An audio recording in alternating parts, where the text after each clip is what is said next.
किरीट भाई, बहुत शुक्रिया हमारे साथ आज यहाँ पर जुड़ने के लिए। सबसे पहले यही जानना चाहेंगे कि जीजेपीसी का जो ये फर्स्ट इवेंट है, शायद ग्लोबल का ये साल का पहला इवेंट है जो यहाँ पर अब शुरू हुआ है, किस तरह से कैसा फुटफॉल, किस तरह का बिजनेस, किस तरह का मूड देखते हैं? आपने देखा होगा कि कंपेयर टू लास्ट ईयर हमारा रजिस्ट्रेशन था 20,000। इस साल in spite of this high gold price 25,000 registration already हो चुका है। I was just taking a round, every booth has a huge rush, there is too much interest. Yes, ये बहुत जल्द बाजी होगी ये बताना कि बिजनेस कितना होएगा, but people are showing the interest. 34 country से लोग आए, 80 से ज़्यादा सिटी से, मुंबई से लोग आए हैं। और as per the local demand, light weight jewellery, 14 carat, 9 carat, और टाइम के साथ जो डिमांड रहेगी वो एग्जीबिटर से अब प्रोड्यूस किया है। मुझे लगता है बिजनेस अच्छा होना चाहिए। हमने सोने चांदी के प्राइसेस इतने बढ़ते हुए देखे हैं, उसके बावजूद भी आप कहेंगे जहाँ तक इंडियन डोमेस्टिक डिमांड है या काउंसिल्स की जो एक्सपोर्ट के नंबर्स हैं स्टिल काफ़ी पॉजिटिव हैं? I can share you that last नवंबर में हम लोग 19 बिलियन टच किए थे। इस नंबर भी 19 बिलियन के आसपास, ये थोड़ा लिटिल ग्रोथ है, but in spite of two major market losing, we have maintained that. जैसे आपने कहा जो दो मेजर मार्केट है जैसे कि यूएस एंड चाइना, और वहाँ से ग्रोथ कम आती हुई नजर आई है, लेकिन क्या काउंसिल दूसरी कंट्रीज के साथ जिस तरह से एफटीएज हमने होते हुए देखे हैं, क्या वहाँ से ग्रोथ इनफ है, क्या वो और बढ़ती हुई दिखेगी? देखो, दुनिया की मनीषा जेमिनी सेक्टर की बात करें तो ये कहना बिल्कुल करता होगा कि चाइना और अमेरिका का प्लेस कोई और कंट्री ले सकता है। They both are very huge market as per Gemini sector. हमारा जो सेक्टर है उसमें 35-40% यूएस बड़ा मार्केट है। चाइना भी एक समय में बहुत अच्छा मार्केट था, उनको फ्लरिश हो रहा था, और ये दो कंट्री के हिसाब से हमारा सेक्टर 40 बिलियन तक पहुंचा था। ये ज़रूर तकलीफ का समय से हम गुजर रहे हैं। दोनों कंट्री से डिक्लाइन चिंता का विषय है, मगर जैसे जीजेपीसी और गवर्नमेंट ऑफ इंडिया चुप बैठने वालों में नहीं है। We are working day and night very hard with the help of government of India. बहुत सारे इनिशिएटिव भी आपने देखा होगा ये सेक्टर को बूस्ट करने के लिए। Reserve bank also step in. MSMEs के लिए हमने कम मात्रा में काफ़ी रीजनेबल रेट में इंटरेस्ट में उनको लोन मिले, उसके लिए भी प्रयास किया है। मुझे लगता है इस बजट में ये संभावना है कि हमें कुछ राहत मिलेगी। किरीट भाई, कितने एफटीएज हम 2025 में कर चुके हैं, और 2026 से अब कौन सी कंट्रीज के साथ करार होने की एक्सपेक्टेशन? आई थिंक नाउ एफटीएज हम कर चुके हैं। 14 एफटीए के साथ बात चल रही है, और fortunately commerce minister of India is from Mumbai, और अभी वो यहाँ से इलेक्टेड मेंबर है, तो every weekend is in Mumbai. मेरी लगातार उनसे मुलाकात होती रही है, डे एंड नाइट काम कर रहे हैं। कभी कभी मैं आपसे शेयर करूँगा तो अभी तक सिर्फ यूएस के साथ उन्होंने 100 से ज़्यादा फिजिकल एंड ऑनलाइन मीटिंग की होगी, सिर्फ यूएस के साथ। तो ये एफटीए इतना आसान मामला नहीं होता है। दोनों काउंटर पार्ट को लगातार मीटिंग करनी पड़ती है, घंटों तक मीटिंग होती रहती है, लॉट ऑफ बार्गेन होता है। कई बार तो एकदम नजीक आने के बाद भी सब कुछ बिखर जाता है। तो ये मुश्किल मामला होता है, but I must congratulate my commerce minister, is handling very well. Diamond पे जानना चाहेंगे, क्योंकि नेचुरल डायमंड के लिए पिछले 2-3 साल थोड़े से इनस्टेबल जैसे रहे हैं, चाहे वो लैब ग्रोन की वजह से है, इंटरनेशनल मार्केट्स में थोड़ा सा स्लो डाउन देखने को मिला। 2026 कैसा रह सकता है? देखो, अभी मैं स्टडी कर रहा था तो मनीषा, जो 3 कैरेट के ऊपर का जो बिगर साइज डायमंड है उसकी डिमांड वापस आई है। इन्वेंट्री भी काफ़ी कम है मार्केट में, प्राइस इज ऑल्सो स्टेबल। चिंता का विषय थोड़ा बहुत है, वो स्मॉलर साइज में है, उसकी डिमांड कम है, और जो 2 मेजर मार्केट हम इफेक्ट कर रहे हैं उसका भी परिणाम है। मगर it's a matter of time, we will explore new market. तब तक चाइना भी, हम चाहता फूको डीबीएस के साथ बहुत सारी प्रमोशन एक्टिविटी वहाँ कर रहे हैं, उसका भी रिजल्ट आना चाहिए। और चाइना थोड़ा चाइना से थोड़ी कुछ बहुत डिमांड निकलेगी, और by the time let's cross our finger for tariff, और यूएस के साथ टैरिफ होता है तो then sector will bounce back.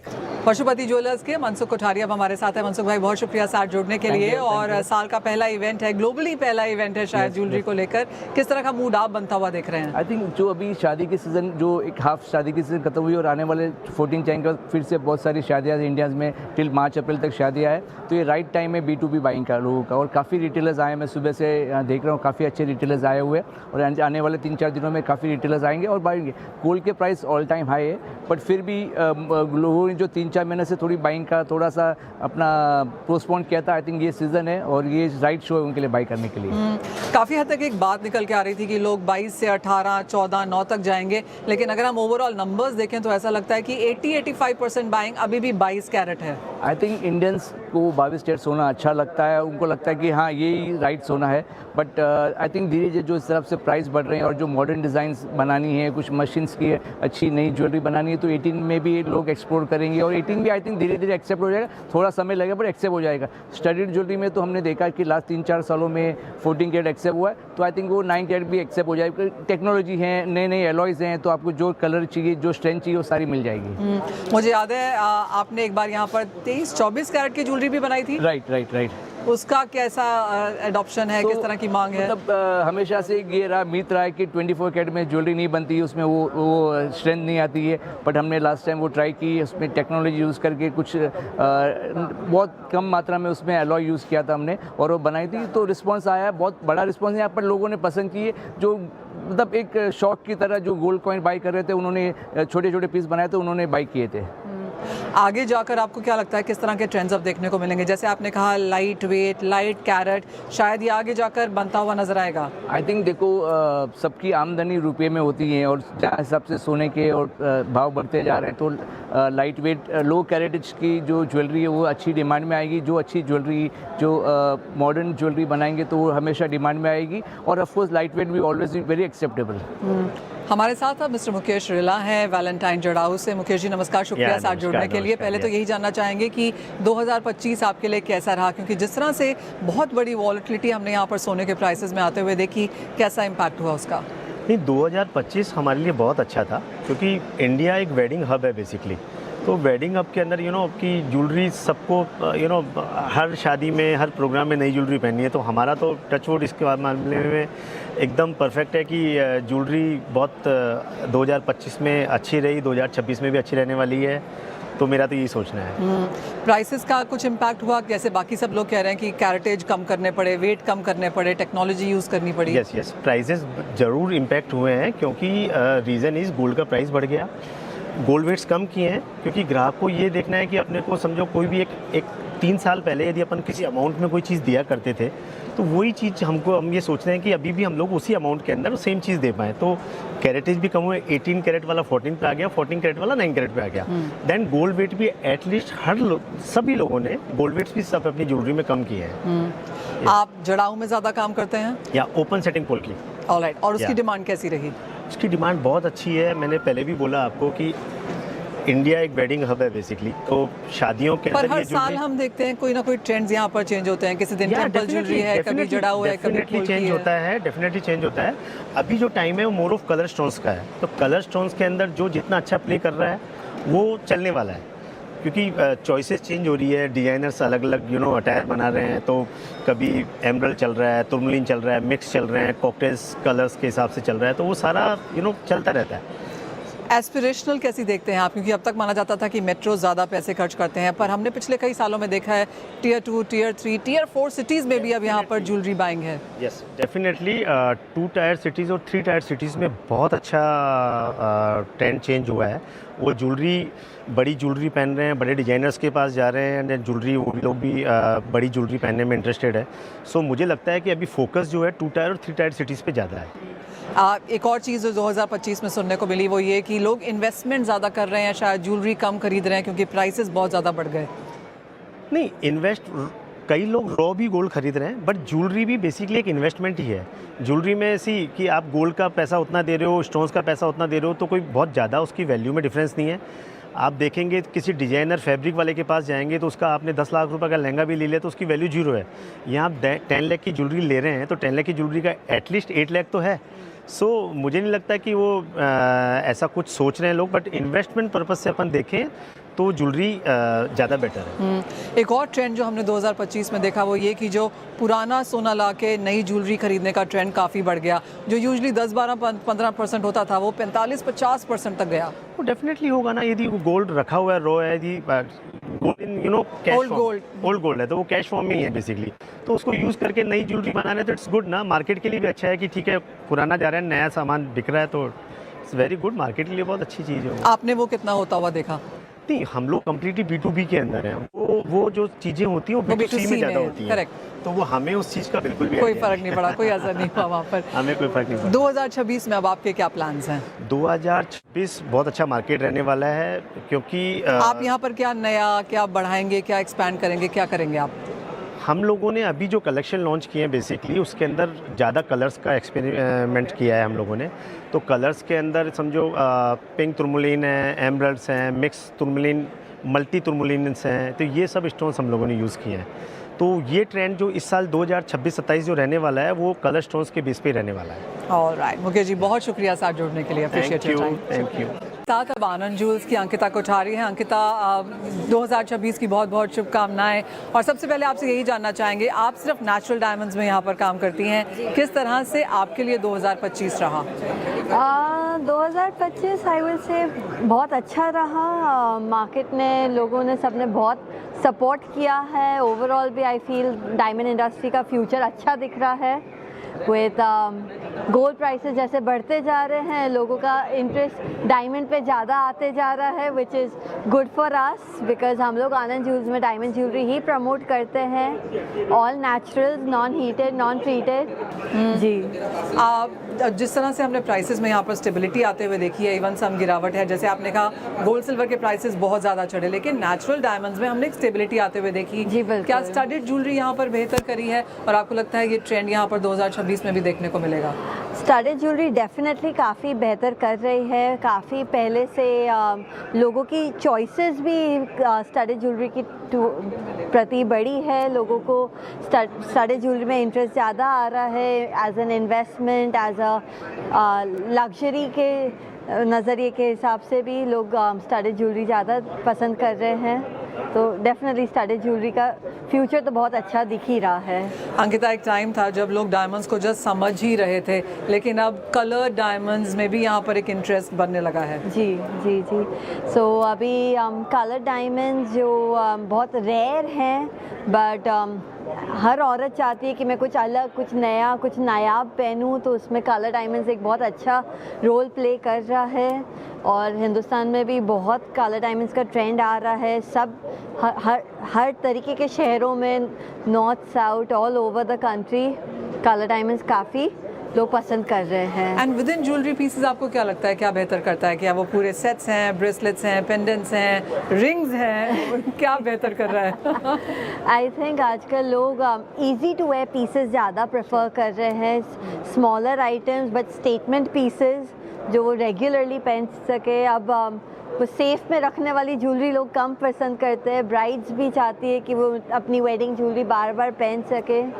दे खाली स्टोर करना jewellery is no longer what people choose. Ankita, for the longest time smaller diamonds बहुत बेहतरीन करते थे इंडियन मार्केट्स में, एंड देन हमने देखा पिछले 2-3-4 सालों में सॉलिटेयर्स एक बहुत स्ट्रॉन्ग कैटेगरी के तरीके से उभर कर आए। लेटेस्ट ट्रेंड्स अब क्या यहाँ पर हैं? डेफिनेटली सॉलिटेयर्स का ट्रेंड बढ़ रहा है। साथ में as I said colour diamond के साथ जस्ट स्टेटमेंट पीसेस। लोगों को एक चीज़ चाहिए लेकिन उनको एकदम नायाब चीज़ चाहिए। उनको bigger pieces, bigger stones. Everyone's aspirational now towards more classic but bigger pieces. 2026 के लिए आपके क्या प्लान्स हैं? कहाँ पर एक्सप्लोर करेंगी, कहाँ पर एक्सपैंड करेंगी? डेफिनेटली कलर डायमंड्स में हम काफ़ी आगे, आई फील हम लोग भी एक्सप्लोर करेंगे, प्रमोट करेंगे। हिंदुस्तान भी कलर डायमंड्स को और समझ रहा है। वेस्ट से भी काफ़ी लोग देख के कलर डायमंड्स के टुवर्ड्स पिंक डायमंड्स हो गए, ब्लूज़, ग्रीन्स, एंड लोग हमेशा कुछ हटके ढूंढना चाह रहे हैं, तो उसमें कलर डायमंड्स डेफिनेटली प्रमोट हो रही है। टिकट साइज के तौर पर आप क्या देखेंगी? एक बेसिक टिकट साइज जो लोग यहाँ पर स्पेंड करना चाहते हैं। आई थिंक दैट 3 लाख से लेके 10 लाख का range is the most hot selling. उसमें लोग बहुत कंफर्टेबली स्पेंड कर रहे हैं और उस रेंज को बहुत एक्सप्लोर कर रहे हैं। Fair point. अंकिता, बहुत शुक्रिया हमारे लिए समय निकालने के लिए। Thank you so much. Thank you. हमारे साथ ऑगमोन के आरव बाफना है। आरव नमस्कार, शुक्रिया साथ जुड़ने के लिए। एंड क्लियरली इस साल में अगर 2025 की बात की जाए तो सभी का कहना है कि जितना शायद नेचुरल डायमंड्स ने नहीं किया, लैब ग्रोन डायमंड्स ने बहुत स्ट्रॉन्ग इनरोड्स बनाई इंडियन मार्केट्स में और एक्सपोर्ट्स के नंबर्स भी काफ़ी स्ट्रॉन्ग हैं। कैसे देखते हैं आप ओवरऑल सेगमेंट? क्या वो डिस्ट्रप्शन फेज खत्म हो चुका है? क्या हम सेटल हो गए हैं यहाँ पे? मेरे को तो अभी भी लगता है काफ़ी हद तक इंडिया के अंदर इन द लोकल इकोनॉमी काफ़ी हद तक अभी भी डिसरप्शन बाकी है। बहुत सारे कंज्यूमर्स अभी भी अवेयर हो रहे हैं। बहुत साउथ में बहुत ज़्यादा awareness, there is lack of awareness in the south. North के अंदर बहुत लोग एक्चुअली शिफ्ट हो गए नेचुरल से लैब ग्रोन में, क्योंकि प्राइस बहुत सस्ता है। और जो शौक थे, जो पुराने टाइम में जो मतलब once in a blue moon जैसा होता था कि आप 10 साल में एक बार नेचुरल खरीदते थे, वो कहो अभी लैब ग्रोन आप अभी एवरी ईयर या हर महीने भी खरीद सकते हो, इतना सस्ता हो गया है। तो ओवरऑल कंज्यूमर सेंटिमेंट अभी काफ़ी अच्छा हो गया है और फ्यूचर में भी बहुत ग्रोथ दिखता है इस इंडस्ट्री में। एटलीस्ट फॉर द नेक्स्ट 5 से 10 साल तक तो मेरे को ग्रोथ ही लगता है, till the time stabilises. Aarav, अगर हम ओवरऑल इंडिया की यहाँ पर बात करें और जिस तरह के इनरोड्स बनते हुए नजर आए हैं, कॉर्पोरेट्स आ रहे हैं, टाइटन ने एक बहुत बड़ा फोरे यहाँ पर किया है, तो आपको लगता है एक बहुत स्ट्रॉन्ग बेस शायद यहाँ पर आगे जाके बनेगा? हाँ, टाइटन की स्पेशली बियॉन्ड जो अभी टाइटन ने लॉन्च किया है, उसकी वजह से कंज्यूमर अवेयरनेस बहुत ज़्यादा बढ़ जाएगा। कंज्यूमर्स जैसे कभी भी कोई भी बड़ा प्लेयर आता है तो जितना भी वो पैसा डालता है इंडस्ट्री को सिखाने में, कंज्यूमर्स को अवेयर करने में, उससे सब पूरी इंडस्ट्री को बहुत बेनिफिट होता है, not only that specific player. तो उस हिसाब से मेरे को तो लगता है कि इंडिया के अंदर काफ़ी हद तक, बिकॉज नए जितना ज़्यादा कंपटीशन रहता है उतना ज़्यादा बेटर ही होता है हम लोग के लिए भी, क्योंकि कंपटीशन में मार्केट खुलता है, ज़्यादा लोग आते हैं, ज़्यादा लोगों को अवेयरनेस पड़ती है, तो अवेयरनेस की वजह से और लोग भी ख़रीदना चालू करते हैं और उस हिसाब से सब लोग के लिए बेनिफिशियल ही रहता है ये मार्केट। प्राइसेस की अगर बात करें, और ये बहुत ही स्ट्रॉन्ग कॉन्वर्सेशन पॉइंट है कि भावों में लगातार यहाँ पर गिरावट देखने को मिली है। अब क्या यहाँ पर एक बॉटम बन चुका है? क्या यहाँ पर सपोर्ट है? बॉटम तो एक्चुअली दिवाली के पहले ही बन गया था। 1 कैरेट के बिलो जो डायमंड्स थे पहले दिवाली के पहले जो अराउंड 6 से 7 हज़ार के अंदर पर कैरेट के भाव में मिलते थे, वो भी एक्चुअली 20% से बढ़ गए, क्योंकि डिमांड बहुत स्ट्रॉन्ग है और सप्लाई कम है। अभी तो बहुत लोगों की फैक्ट्री फुल फ्लैश में चालू नहीं हुई, क्योंकि दिवाली का बीच में 1 महीना वो लोग नहीं करते सूरत में। तो उस हिसाब से अभी बहुत रिसेंट में तो भाव काफ़ी बढ़ गए हैं इनफैक्ट। और मेरे को ऑनेस्टली लगता है कि अभी ये ऑलमोस्ट रॉक बॉटम ही है। मैक्स टू मैक्स 10 to 20% का करेक्शन आ सकता है इधर से, और ज़्यादा लगता नहीं है। जिस तरह की हमने ग्रोथ आते हुए देखी है, क्या कंपटीशन ज़्यादा लग रहा है? क्या स्टार्टअप से लेकर ज्वेलरी हाउसेस से लेकर नए लोग अब इसमें आने लगे हैं? हाँ, काफ़ी लोग एक्चुअली आने लगे हैं, जो हम लोग के लिए तो बहुत अच्छे हैं। मेरे को तो चाहिए और कंपटीशन आए, ताकि सब लोग को अवेयर, जितना ज़्यादा कंपटीशन आता है उतना ज़्यादा अपने आप लोग अवेयर हो जाते हैं। पहले गोल्ड इंडस्ट्री, हम लोग इतने टाइम से गोल्ड इंडस्ट्री में थे, गोल्ड इंडस्ट्री में भी सेम इश्यू था। हम लोग गिने चुने 2-3 बुलियन सप्लायर्स थे। फिर धीरे धीरे जैसे कंपटीशन आया, वैसे मार्केट डेवलप हुआ और वैसे ही ओवरऑल मार्केट का स्ट्रेंथ भी बढ़ गया। तो हम लोग सेम देख सकते हैं लैब ग्रोन में भी in the next coming years. क्या एक्सपेंशन प्लान्स हैं 2026 को लेके ऑगमोन के लैब ग्रोन डायमंड के लिहाज से? यस, लैब ग्रोन डायमंड के लिहाज से एक तो पहली चीज़, हम लोग जो लाइफ टाइम बायबैक दे रहे हैं, we are expanding that completely over the world. हम लोग अभी लाइफ टाइम बायबैक देते हैं हम लोग के प्लेटफॉर्म पर। तो जो भी ज्वेलर हम लोग के प्लेटफॉर्म पर आके ऑर्डर पंच करता है, उसको लाइफ टाइम में वो कभी भी आके वापस बेच सकता है। इससे क्या होता है, कंज्यूमर्स जो उन लोग से खरीद रहे हैं उन लोग को भी वो आगे लाइफ टाइम बायबैक दे सकते हैं। उसके सिवाय इंटरनेशनली भी हम लोग एक्सपैंड कर रहे हैं। हम लोग ने यूएस के अंदर अभी ऑफिस डाली है, तो हम लोग प्लान करें दुबई के अंदर ऑफिस डालने का, टर्की एंड यूरोप के अंदर भी हम लोग फास्ट तरीके से एक्सपैंड करने का सोच रहे हैं। हमारे साथ अब सिल्वर एम्पोरियम के राहुल मेहता है। राहुल नमस्कार, बहुत शुक्रिया साथ जुड़ने के लिए। और चांदी की चेयर, चांदी की टेबल, चांदी का बैग, द वे चांदी के प्राइसेस आर, ये सब लोग खरीद रहे हैं? जैसे जैसे चांदी की प्राइसेस बढ़ रहे हैं, लोगों की क्यूरियोसिटी भी बढ़ रही है, and they want to spend money on silver, because now they look at silver as a very big investment in future. तो चांदी की अलग अलग जैसे जैसे प्रोडक्ट एक्सपांड कर रहे हैं, वैसे वैसे कैटेगरी एक्सपांड हो रही है। People come up with the option कि नहीं आप चांदी की चेयर बना दोगे क्या, या चेयर के अंदर पर लगा लोगे क्या। रिसेंटली वी हैड इंक्वायरी, सो एक कस्टमर ने इंक्वायरी की, नहीं या चांदी का वर्किंग बैग बना के दोगे नहीं दोगे, he wanted to gift to someone. We are hearing lot of crazy stuff from people who want to explore different things, और बहुत अच्छा लग रहा है हमको ये काम करने में। यहाँ से आपको लगता है वॉल्यूम्स कुछ हिट होंगे? क्योंकि अगर हम 2025 देखें, इवन एज प्राइसेस 150% बढ़े, वॉल्यूम्स में कोई बहुत ज़्यादा हिट उस हिसाब से नहीं आया। नहीं, सी वॉल्यूम हिट आया है डेफिनेटली, बिकॉज आर्टिकल्स में आया। हाँ, वो वॉल्यूम जो हिट हुआ है that is move to the investment demand. Because अगर समझ लो इंपोर्ट के नंबर्स अच्छे हैं तो इंपोर्ट के नंबर्स किस तरह शिफ्ट हुए, वो शिफ्ट हुए इन्वेस्टमेंट डिमांड के अंदर, ETF के डिमांड के अंदर। बट आर्टिकल के कन्वर्जन का डेफिनेटली इम्पैक्ट आया है, मगर वो कंपेरिजन कर रहा है सिल्वर ज्वेलरी से, क्योंकि सिल्वर ज्वेलरी की डिमांड काफ़ी इंक्रीज़ हो रही है, उसमें वैल्यूएशन भी अच्छा मिल रहा है, तो लोग काफ़ी उनका रुझान होता है सिल्वर की ज्वेलरी की तरफ ना। राहुल, आगे जाते हुए सबसे पहले तो चांदी के प्राइसेस आपको कैसे लगते हैं? कि चांदी की प्राइसेस में डेफिनेटली बहुत ज़्यादा वॉलेटिल रहेगी और मुझे लगता है एक छोटा करेक्शन की ज़रूर एक्सपेक्टेशन है, करीब करीब 170 से लेके 190 तक आ सकती है। मगर आप ये बोलो कि आप कभी भी बॉटम कैश नहीं कर पाओगे, क्योंकि चांदी की वॉलिटी बहुत ज़्यादा हो गई है। करंटली आप वॉलिटी देखने जाए तो 4 to 5% की वॉलिटी पर डे हो गई है, तो डेफिनेटली आप बॉटम नहीं कैच कर पाओगे। मगर आप SIP की तरीके सिस्टमेटिक वे में चांदी में इन्वेस्ट करोगे तो आप काफ़ी अच्छा मुनाफा होगा। और मगर एक ये भी है कि जब चांदी में 20-25% का रिटर्न मिल जाए तो प्रॉफिट भी बुक करना बहुत ज़रूरी है, बिकॉज लास्ट ईयर चांदी ने करीब करीब 150% की रिटर्न दी है। Do not expect that kind of return this year, because ऐसा हो जाएगा, ऐसा नहीं हो जाएगा कि आप ऊँचे के भाव में चांदी में फंस जाओ, तो रेगुलरली प्रॉफिट बुक करना भी बहुत ज़रूरी है। फाइनल सवाल है कि आगे जाते हुए 2026 में और क्या एक्सपैंड करना चाहते हैं आप? जैसे आपने कहा आर्टिकल्स हैं, ज्वेलरी है, नई चीज़ें यहाँ पर बनती हुई नजर आई हैं, आपको लगता है और भी स्कोप है यहाँ पर? नहीं, जैसे कोई भी कैटेगरी एक्सपांड करने के लिए कस्टमर का फीडबैक बहुत इंपॉर्टेंट है। जो कैटेगरीज हम लोग एक्सपांड कर रहे हैं वो कस्टमर का कलेक्टिव फीडबैक आ रहा है, उसके हिसाब से एक्सपांड कर रहे हैं। कोई भी नई कैटेगरी ऐड करने के लिए it takes about 2 to 3 years to actually understand the market और करना पड़ता है। जैसे हम लोग सिल्वर ज्वेलरी का भी हम लोग 2 साल से स्टडी करें, तब जाके लास्ट ईयर हम लोगों ने चांदी का यूनिट डाला। उसी तरह हम लोगों ने चांदी के आर्टिफैक्ट्स के अंदर भी उसी जगह से हम लोगों ने डिसीजन मेकिंग होता है। तो आने वाला टाइम ये कस्टमर ही बताएगा हम उनको क्या चाहिए और उसके हिसाब से हम लोग कलेक्टिव उनका इनपुट्स लेके वो इम्प्लीमेंट करेंगे। फेयर पॉइंट राहुल, बहुत शुक्रिया साथ जुड़ने के लिए। Thank you.